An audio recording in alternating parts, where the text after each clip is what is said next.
Good morning सारे विद्यार्थियों।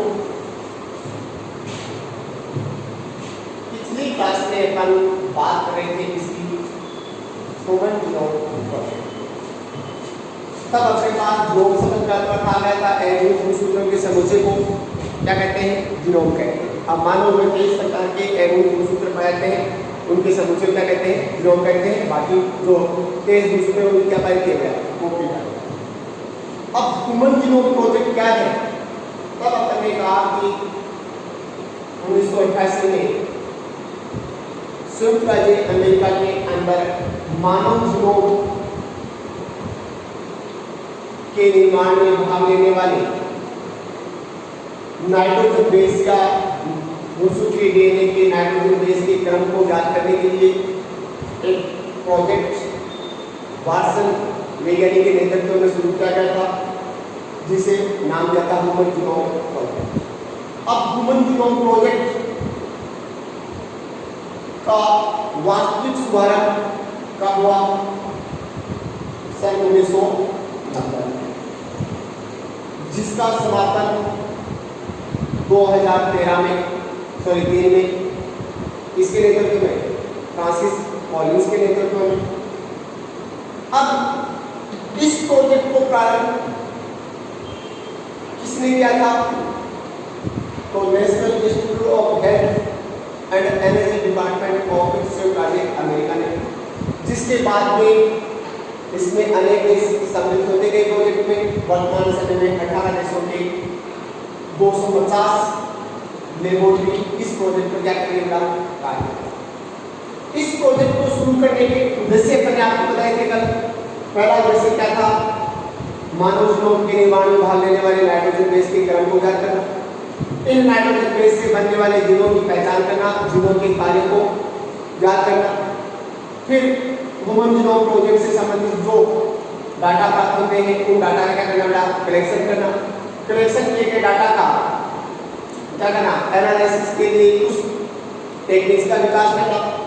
फिर इस प्रोजेक्ट की सहायता से जो सामाजिक, नैतिक या विधिक जो मुद्दे होते हैं उनका समाधान करना।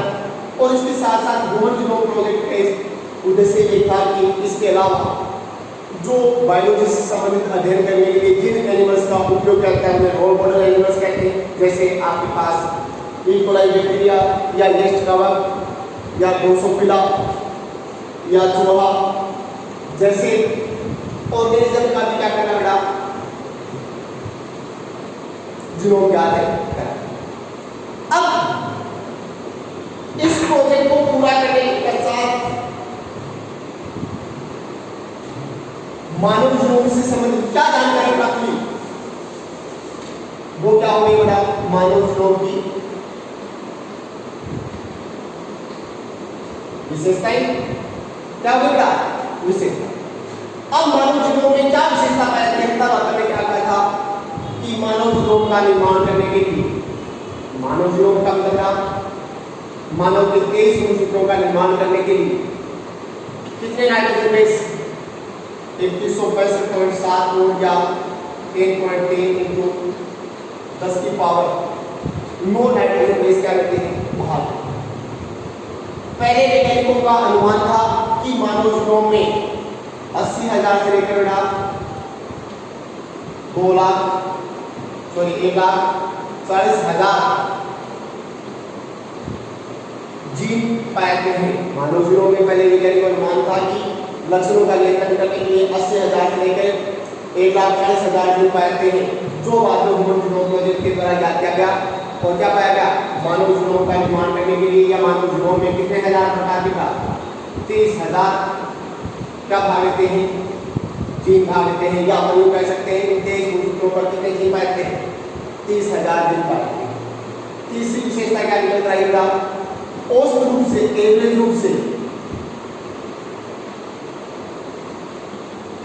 एक जीन का निर्माण करने के लिए कितने बेटा, 3,000 नाइट्रोजन बेस क्या करते हैं, भाग लेते हैं। सबसे बड़ा जो जीन है वो कौन सा जीन है, डिस्ट्रोफिन जीन। इस डिस्ट्रोफिन जीन का निर्माण करने के लिए 2.4 करोड़ नाइट्रोजन बेस से भाग लेते हैं। अब डिस्ट्रोफिन जीन अपने शरीर का सबसे क्या है बड़ा जीन है, जिसका निर्माण करने के लिए कितने 2.4 करोड़ जीन भाग लेते हैं। एवरेज रूप से प्रत्येक जीन में औसत रूप से एक में क्या कितने नाइट्रोजन बेस आते हैं 3 nitrogen base, sorry 3000 nitrogen base. पांचवी विशेषता, अब जो मानव जीनोम है उसमें वैज्ञानिकों ने जो जीन की संख्या खोज की है उसका 50% जीन्स के मानव वर्तमान समय में क्या ज्ञात कर चुका है कार्य ज्ञात कर चुका है। कार्य का मतलब वो कौन से लक्षणों का नियंत्रण करते हैं। इसके अलावा मानव जीनोम का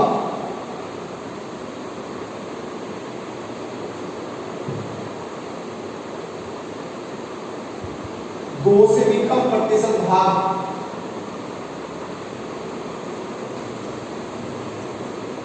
प्रोटीन को क्या करता है कोडिंग करता है। इसका मतलब क्या हुआ, जितने नाइट्रोजन बेस भाग लेते हैं उनमें से केवल कितना प्रतिशत 2 से भी कम प्रतिशत, या आप कर सकते हैं 2165.7 करोड़ या 3.3 जो नाइट्रोजन बेस की संख्या है उसका केवल 2 से भी कम प्रतिशत भाग ही क्या करता है जीन के निर्माण में भाग लेता है, प्रोटीन के निर्माण में भाग लेता है। बाकी जो नाइट्रोजन बेस का क्रम है वो प्रोटीन सिंथेसिस में भाग नहीं लेता है, अर्थात जीन की तरह कार्य नहीं करता। साथ ही विशेषता, मानव जीनोम में 1.4 करोड़ स्थान पर एकल नाइट्रोजन बेस की बहुलता पाई जाती है। इसका मतलब क्या हुआ, सिंगल न्यूक्लियोटाइड पॉलीमॉर्फिज्म। इसका मतलब क्या हुआ, मानव जीनोम में 1.4 करोड़ स्थान पर केवल सिंगल न्यूक्लियोटाइड के लिए क्या पाया जाता है अंतर पाया जाता है, भिन्नता पाई जाती है। बाकी नाइट्रोजन बेस का क्रम क्या होता है समान होता है। अगली विशेषता, जो मानव जीनोम है उस मानव जीनोम में पहला जो गुणसूत्र है सबसे बड़ा गुणसूत्र है, इस पर 2968 जीन पाए जाते हैं। यानी कि 1 नंबर जो क्रोमोसोम है वो सबसे बड़ा क्रोमोसोम है, कैरियोटाइप को याद करो। उस पर कितने जीन पाए जाते हैं 2968 जीन पाए जाते हैं। जबकि सबसे छोटा क्रोमोसोम कौन सा है वाई क्रोमोसोम है, इस पर कितने प्रकार के जीन पाए जाते हैं 231 प्रकार के जीन पाए जाते हैं। कितने प्रकार के जीन पाए जाते हैं 231 प्रकार के जीन पाए जाते हैं। अब मानव जीनोम का अधिकांश भाग कौन से डीएनए का बना होता है रिपीटेटिव डीएनए का बना होता है। अब रिपीटेटिव डीएनए का क्या होगा कि वह नाइट्रोजन बेस का क्रम जो डीएनए में बार-बार दोहराया जाता है उस डीएनए को अपन क्या कहते हैं रिपीटेटिव डीएनए से क्या कहते हैं रिपीटेटिव डीएनए। तो अब अपने पास ये विशेषता निकल कर आ गई। विशेषताओं में क्या रहा है मानव जीनोम की विशेषताओं में क्या रहेगा, पहली विशेषता निकल क्या रही है जो 23 गुणसूत्र है उन 23 गुणसूत्रों का निर्माण करने के लिए 165.7 करोड़ या 3.3 × 10⁻9 नाइट्रोजन बेस क्या करते हैं बाहर। दूसरा, पहले वैज्ञानिकों का मानना था कि मानव जीनोम या 23 गुणसूत्रों का निर्माण करने के लिए 80,000 से लेकर 1,40,000 तक जीन भागे लेते हैं, जबकि वास्तविकता कितना है कि मानव जीनोम का निर्माण करने के लिए कितने हजार प्रकार के 30,000 प्रकार के जीन पाए जाते हैं। अब औसत रूप से प्रत्येक जीन के अंदर कितने नाइट्रोजन बेस भाग लेते हैं 3,000 नाइट्रोजन बेस है भाग लेते हैं, जिनमें सबसे बड़ा जीन कौन सा है डिस्ट्रोफिन जीन, जिसमें कितने नाइट्रोजन बेस भाग लेते हैं 2.4 करोड़ नाइट्रोजन बेस। यदि क्रोमोसोम की बात करें तो सबसे अधिक जीन कौन से क्रोमोसोम पर पाए जाते हैं फर्स्ट क्रोमोसोम पर, जिनकी संख्या कितनी है 2968। जबकि सबसे कम जीन कौन से क्रोमोसोम पर पाए जाते हैं वाई क्रोमोसोम पर, जिनकी संख्या कितनी है 231। अब मानव जीनोम के जितने जीन ज्ञात किए हैं उनमें से 50% जीन का वैज्ञानिक क्या कर चुके हैं क्या कार्य ज्ञात है कर चुके हैं। विशेषता, मानव जीनोम जिसका निर्माण करने के लिए 2165.7 मोल नाइट्रोजन गैस भाग लेते हैं, उसका केवल 2% से कम प्रतिशत भाग ही क्या करता है, जीन के निर्माण में भाग लेता है, अर्थात प्रोटीन संश्लेषण में भाग लेता है।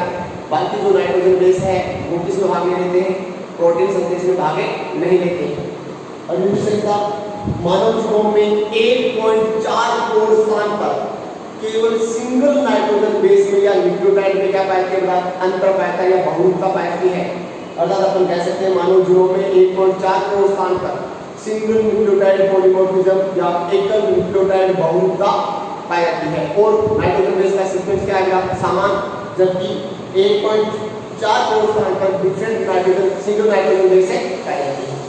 तो इसके पश्चात मानव जीनोम का अधिकांश भाग कौन से डीएनए का बना होता है, रिपीटेटिव डीएनए का। रिपीटेटिव डीएनए का अर्थ क्या है, जब डीएनए में कोई नाइट्रोजन बेस का सीक्वेंस है, जैसे A G C T G C A G C A, ये सीक्वेंस होगा, और ये सीक्वेंस अगर बार-बार दोहराया जाता है तो उस डीएनए को अपन क्या कहते हैं, रिपीट होना, रिपीटेटिव डीएनए। तो मानव जीनोम का अधिकांश भाग कौन से डीएनए का बना होता है, रिपीटेटिव डीएनए का बना होता है, और रिपीटेटिव जो डीएनए है वो किस भाग में लेता है, प्रोटीन संश्लेषण भाग में लेता है, जीन की तरह कार्य नहीं करता।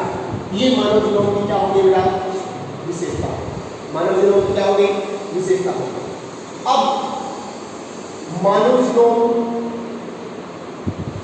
प्रोजेक्ट कैसे पूरा होगा, उसकी विधि क्या है, वैज्ञानिकों ने विधि क्या अपनाई, तो वो विधि देखो बेटा। मानव जीनोम प्रोजेक्ट को पूरा करने की विधि,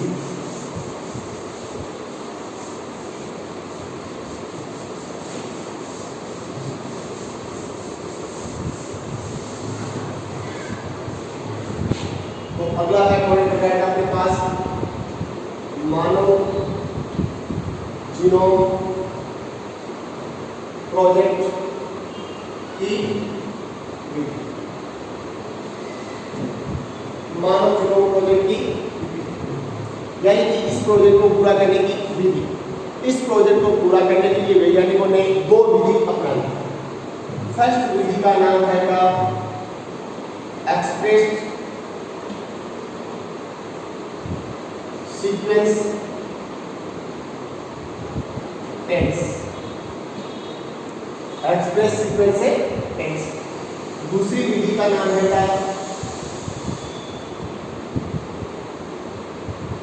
अनुक्रमण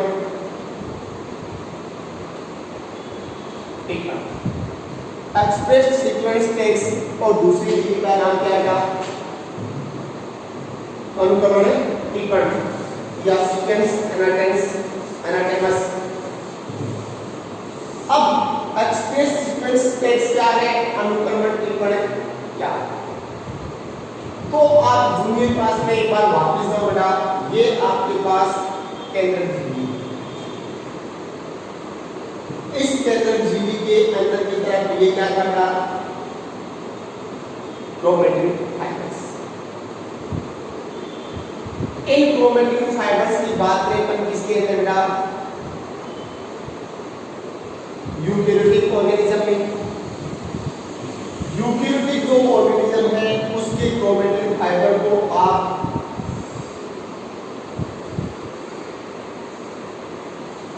कौन से अभिव्यंजन से एसिडो कार्बिक अभिव्यंजन से क्या करते हैं, अभिव्यंजित करते हैं। तो क्रोमैटिन फाइबर या तो कितने प्रकार से अभिव्यंजित होता है, दो प्रकार से। कुछ भाग गहरा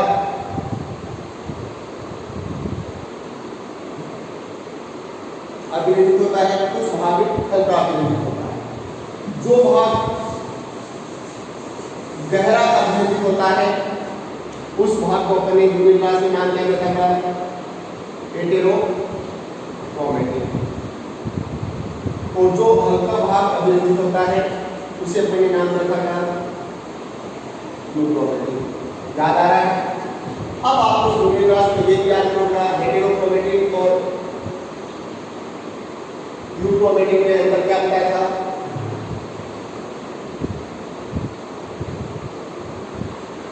पहला अंतर था एसिडोकार्बन अभिनेत्री के द्वारा गहरा अभिनेत्रित होता है। एसिडोकार्बन अभिनेत्री द्वारा हल्का अभिनेत्रित होता है। दूसरा याद दो, ये आनुवंशिक रूप से निष्क्रिय होता है। ये आनुवंशिक रूप से क्या होता है? सक्रिय होता है। सक्रिय होने का मतलब ये किस भाग लेता है? प्रोटीन सिंथेसिस भाग लेता है।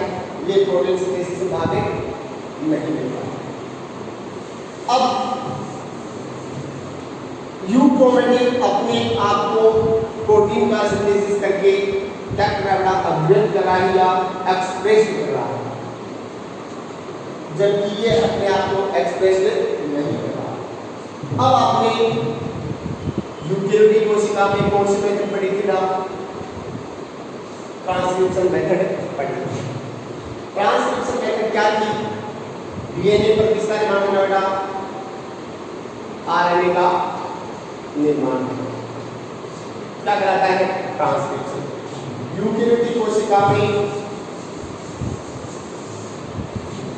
जब डीएनए से एमआरएनए का निर्माण होता है, पूरा एमआरएनए का पहले निर्माण न होकर किसका निर्माण होता है? एचएनए-आरएनए का निर्माण होता है। याद दो बेटा, यूकेरियोटिक कोशिका क्या है? डीएनए, जिसमें ये भाग मान लो कौन सा है? यूक्रोमेटिन। ये भाग कौन सा है? यूक्रोमेटिन। अब ट्रांसक्रिप्शन होगा तो आपके पास ये आरएनए का क्या होगा? जैसा आरएनए में 5:3 वो एंटीकोडोन बनाना है। अब हेटेरोक्रोमेटिन भाग की क्या होगी? कॉपी होगी। यूक्रोमेटिन भाग की क्या होगी? कॉपी होगी। हेटेरोक्रोमेटिन से जो एमआरएनए का भाग बनता है उसका नाम दिया था हमने इंट्रोन, और यूक्रोमेटिन से जो भाग बनता है उसका नाम दिया था हमने एक्सोन। एक्सोन का इंट्रोन जो आरएनए है उसे अपन ने क्या नाम दिया था? एचएनआरएनए। कौन से प्रोसेस द्वारा? आरएनए स्प्लाइसिंग द्वारा। आरएनए स्प्लाइसिंग द्वारा इंट्रोन वाला भाग क्या कर जाता है? लूप बना के रिमूव कर जाता है। तो उसके पश्चात केवल डीएनए में कौन सा, एमआरएनए में कौन सा भाग बचता है? एक्सोन भाग बचता है। कौन सा भाग बचता है? एक्सोन भाग बचता है। इस एक्सोन भाग को एक्टिव अवस्था में लाने के लिए केटिन एंड टेनिन को प्रोसेस को आए। अब ये केवल कौन सा भाग हो गया? कौन सा भाग हो गया? एक्सोन वाला भाग, या अपन कह सकते हैं किसी को भी हो गया यूक्रोमेटिन भाग की क्या होगी? कॉपी, जो आगे जाकर किसमें भाग लेगा? प्रोटीन संश्लेषण में भाग। अब वैज्ञानिकों ने मानव जीनोम के अनुक्रमण को या नाइट्रोजन बेस के क्रम को ज्ञात करने की दो विधि काम में ली। पहली विधि का नाम क्या है? Express sequence text. इस विधि में केवल क्या किया जाएगा? केवल कौन से भाग डीएनए में से केवल यूक्रोमेटिन डीएनए है उसकी नाइट्रोजन बेस के क्रम को ही क्या किया? ज्ञात किया। इस विधि का नाम क्या दिया है? Express sequence text. नाम क्या दिया? एक्सप्रेस सीक्वेंस टेक्स्ट, क्योंकि इस विधि में केवल जो डीएनए का वही भाग, उसी भाग की क्या की गई? नाइट्रोजन बेस का क्रम ज्ञात किया गया, जो अपने आप को प्रोटीन के माध्यम से क्या करता है? अभिव्यक्त करता है या एक्सप्रेस करता है। इसलिए इस मेथड का नाम कर दिया एक्सप्रेस सीक्वेंस टेक्स्ट। फिर इसके पश्चात दूसरी विधि में क्या किया गया? जिसका नाम क्या रखा गया? अनुक्रमण टिप्पण। फिर इसके पश्चात वैज्ञानिकों ने क्या किया कि जो डीएनए है उस डीएनए में हेटेरोक्रोमेटिन व यूक्रोमेटिन दोनों प्रकार के डीएनए के नाइट्रोजन बेस के क्रम को क्या किया? ज्ञात किया। इसलिए इस विधि को अनुकूल डीएनए का अनुक्रमण या क्रम ज्ञात किया, इसलिए इस विधि का नाम क्या दिया? अनुक्रमण विधि। अब मानव जीनोम प्रोजेक्ट को पूरा करने के लिए वैज्ञानिकों ने दो विधि अपनाई। कौन सी? एक्सप्रेस सीक्वेंस टेक्स्ट, और दूसरा बेटा कौन सी? अनुक्रमण टिप्पण। अब मानव जीनोम प्रोजेक्ट कैसे क्या किया?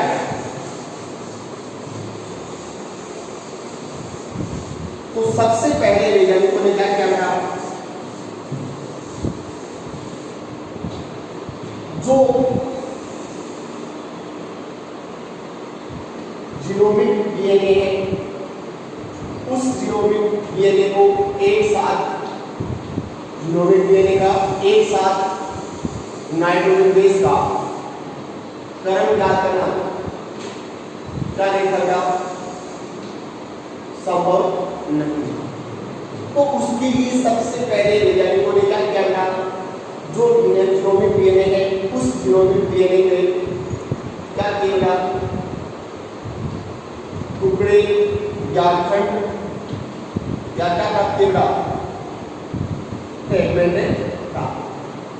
कहने का मतलब क्या है, पूरे डीएनए का या पूरे जीनोमिक डीएनए का एक साथ नाइट्रोजन बेस का क्रम ज्ञात करना क्या नहीं था संभव नहीं। तो उसके लिए सबसे पहले जो जीनोमिक डीएनए था उस जीनोमिक डीएनए के क्या किया बेटा टुकड़े के या खंड। अब कोई डीएनए है वो ऐसा बहने की रस्सी के सामान पड़ा है और उसको क्या कर दिया बेटा काट दिया, क्योंकि ये नग्न आंखों से दिखाई नहीं देता। तो जीनोमिक डीएनए के फ्रेगमेंट करने के लिए कौन से एंजाइम का उपयोग किया बेटा, रेस्ट्रिक्शन एंडो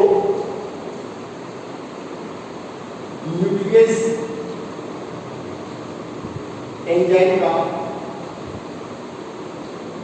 क्या प्रयोग किया, किसको प्राप्त करने के लिए, डीएनए फ्रेगमेंट्स को प्राप्त करने। अब डीएनए फ्रेगमेंट्स को प्राप्त करने के लिए अपन ने कहा कि रेस्ट्रिक्शन एंड न्यूक्लियस एंजाइम का उपयोग किया।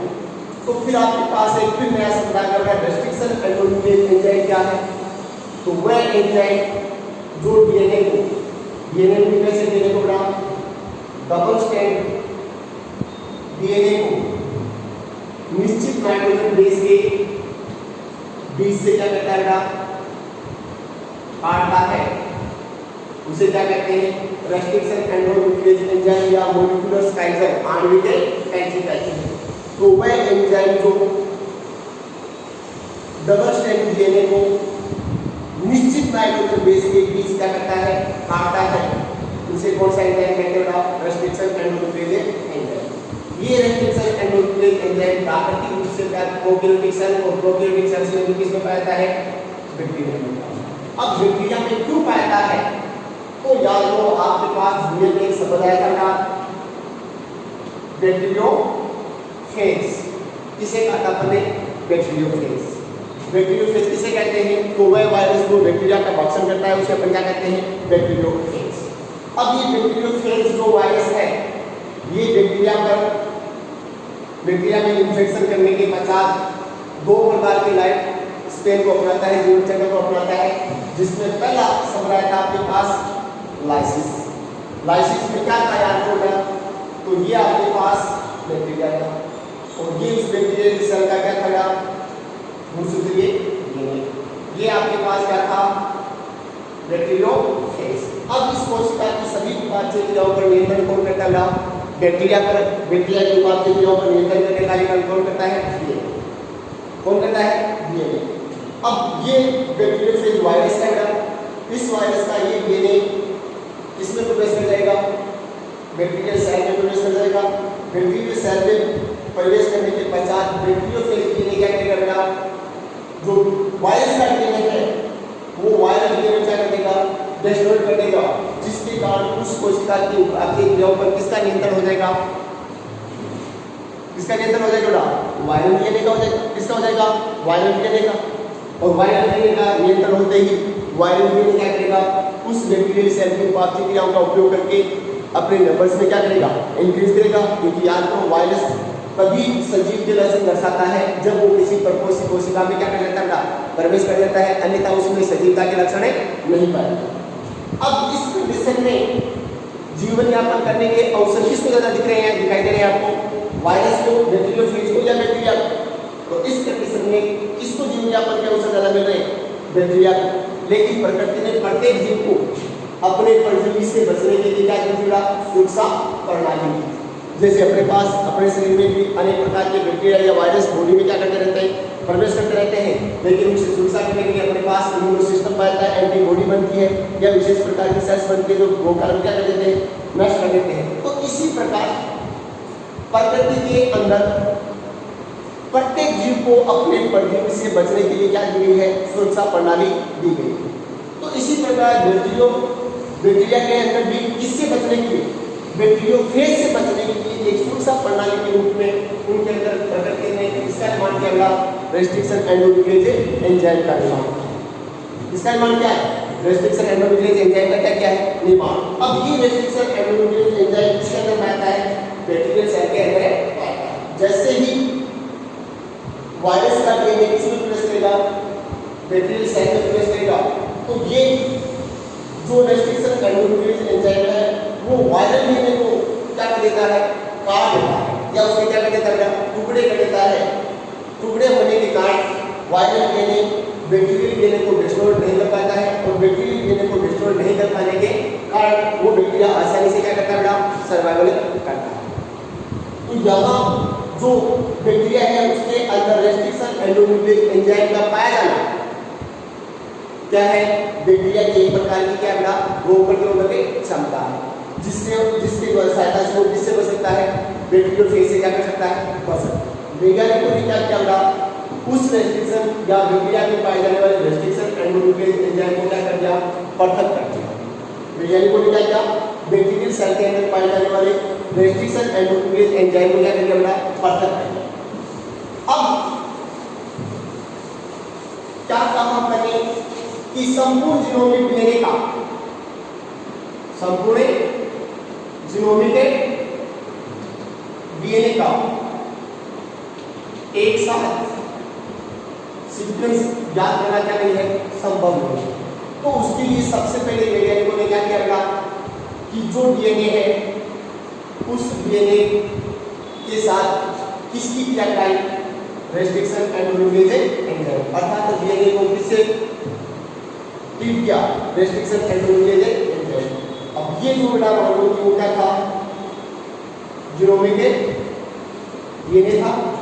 इस जीनोमिक डीएनए को रेस्ट्रिक्शन एंडोन्यूक्लियेज एंजाइम द्वारा उपचारित करने पर ये रेस्ट्रिक्शन एंडोन्यूक्लियेज एंजाइम निश्चित नाइट्रोजन बेस के बीच से डीएनए को क्या कर देता है? काट देता है, अगर उसको कट लगा देता है, जिसके कारण डीएनए के क्या काम होते हैं? भिन्न भिन्न लंबाई के खंड प्राप्त हो जाते हैं। क्या प्राप्त हो जाते हैं? खंड प्राप्त। अब जो डीएनए के आपके पास फर्स्ट स्टेप में क्या बन गया? खंड बन गए। इन खंडों को किसके साथ जोड़ दिया? क्लोनिंग वेक्टर के साथ जोड़। अब क्लोनिंग वेक्टर क्या है? तो आगे देखो बेटा,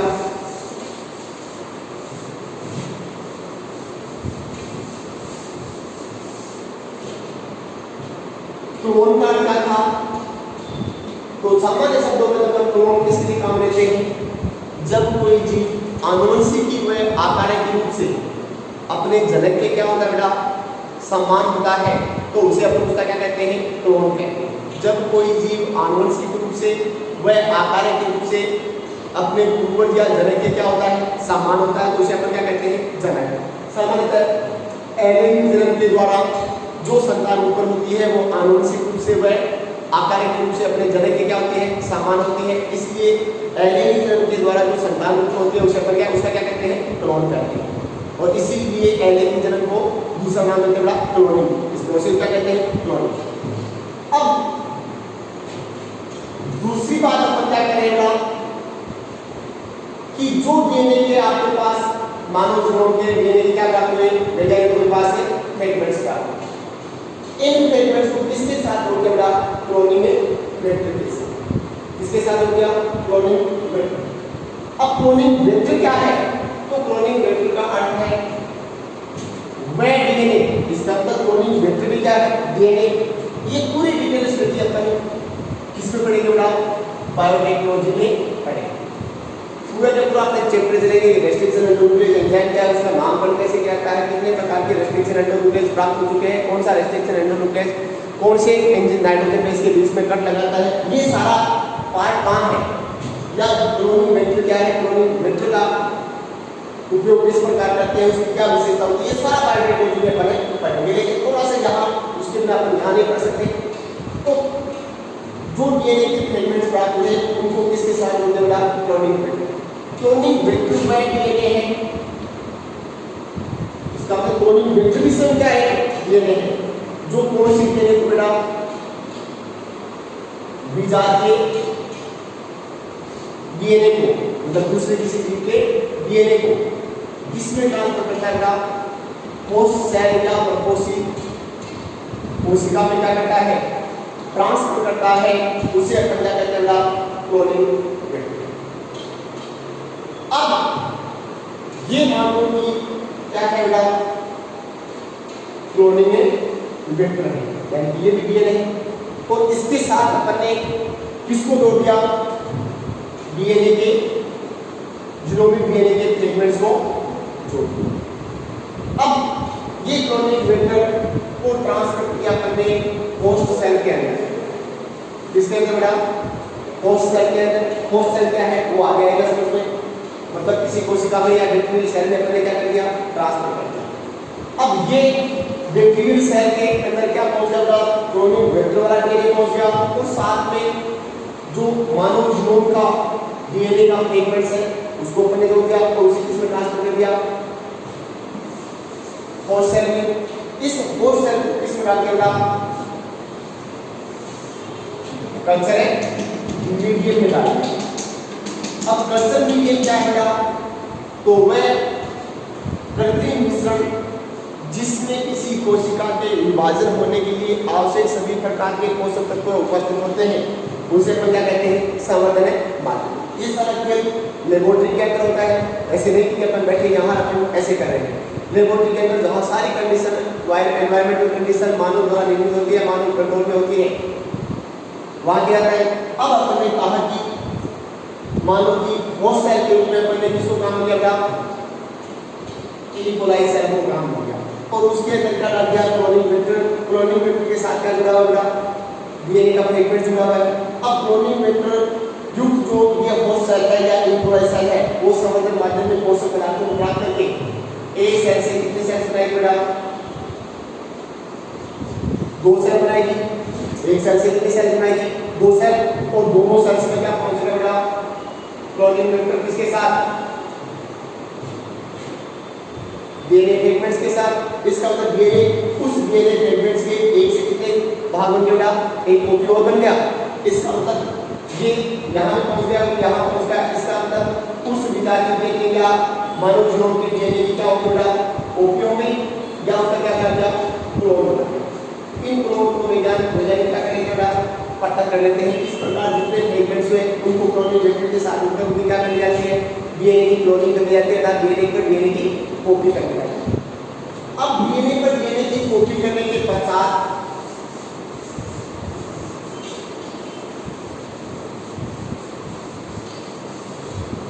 जो डीएनए का फ्रेगमेंट्स प्राप्त होता है या कौन क्या हुआ डीएनए का फ्रेगमेंट्स प्राप्त होता है ये मान लो डीएनए का कॉपी किया हुआ फ्रेगमेंट्स प्राप्त हो गया। अब ये इसमें नाइट्रोजन क्या हो गया बेस हो गई और चेन इस डायरेक्शन फैमिली टू बेस और ये वो चेन हो गई। अब इसका क्या कहता है डीएनए फ्रेगमेंट्स का डीनेचुरेशन या तापीय विकृतीकरण कहता है। तापीय विकृतीकरण के कारण क्या है जो डीएनए की दोनों चेन के बीच नाइट्रोजन बेस आपस में कौन से बॉन्ड द्वारा जुड़े हैं एस बॉन्ड द्वारा क्या रहते हैं जुड़े हुए रहते हैं। एस बॉन्ड द्वारा क्या रहते हैं जुड़े हुए रहते हैं। अब तापीय विकृतीकरण का क्या है जब डीएनए को उस तापमान प्रोवाइड करता है तो डीएनए की दोनों पॉलीन्यूक्लियोटाइड चेन के बीच पाए जाने वाले एस बॉन्ड एक दूसरे से क्या हो जाते हैं बेटा पृथक हो जाते हैं टूट जाते हैं और ग्रुप में से दोनों चेन एक दूसरे से क्या हो जाती है बेटा पृथक हो जाती है। ये आपके पास आ गया 5s2 3s और 20 के नाइट्रोजन है बेस आ गया। ये आपके पास क्या आ गया दूसरी चेन इसकी डायरेक्शन क्या लेगी 3s2 5s और 20 के क्या आ गई नाइट्रोजन है बेस। अब तापीय विकृतीकरण का अर्थ क्या है डीएनए की दोनों सेल के बीच पाए जाने वाले एस बॉन्ड को तोड़कर दोनों सेल का एक दूसरे से पृथक करना क्या कराता है तापीय विकृतीकरण। अब तापीय विकृतीकरण के फलस्वरूप जो डबल स्ट्रैंड डीएनए था वो किस में हो जाएगा सिंगल स्ट्रैंड डीएनए उत्पन्न हो गया। अब जो सिंगल स्ट्रैंड डीएनए है उसकी क्रिया किसके साथ रह जाती है बेटा? उसकी क्रिया किसके साथ रह जाती है? प्रोब के साथ रह जाती है। अब प्रोब क्या है? वो प्रोब का क्या है? वह सिंगल स्ट्रैंड डीएनए या आरएनए जिसके नाइट्रोजन बेस का क्रम पहले से क्या होता है? ज्ञात होता है, उसे क्या कहते हैं? प्रोब। तो प्रोब क्या होगा? वह सिंगल स्ट्रैंड डीएनए या आरएनए जिसके नाइट्रोजन बेस का सीक्वेंस पहले से क्या होता है? ज्ञात होता है, उसे क्या कहते हैं? प्रोब। और प्रोब के निर्माण में कौन से पदार्थ भाग लेते हैं? रेडियो एक्टिव सब्सटेंस भाग लेते हैं। अब सिंगल स्ट्रैंड डीएनए की प्रोब के साथ क्या किया जाते हैं? ये मान लो क्या था? प्रोब था, तो कैसा है? सिंगल स्ट्रैंड है और उसके नाइट्रोजन बेस का क्रम वो क्या है? पहले से ज्ञात है। अब इस प्रोब के साथ क्रिया कराते हैं तो प्रोब की नाइट्रोजन बेस और सिंगल स्ट्रैंड डीएनए की नाइट्रोजन बेस ये एक दूसरे की क्या है बेटा? प्रति समांतर है। जहां प्रति समांतर होगा वहां प्रोब किसके साथ? सिंगल स्ट्रैंड डीएनए के साथ है जुड़कर वापस बेटा किसका निर्माण करेगा?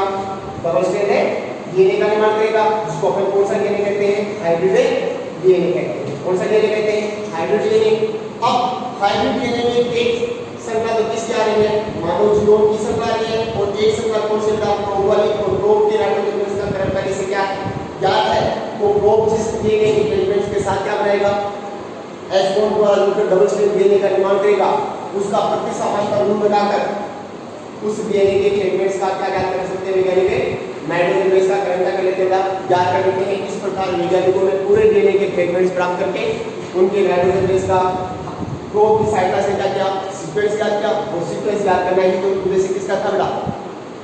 ह्यूमन जीनोम प्रोजेक्ट का क्या था? उद्देश्य था। इस प्रकार ह्यूमन जीनोम प्रोजेक्ट क्या था? थैंक्स।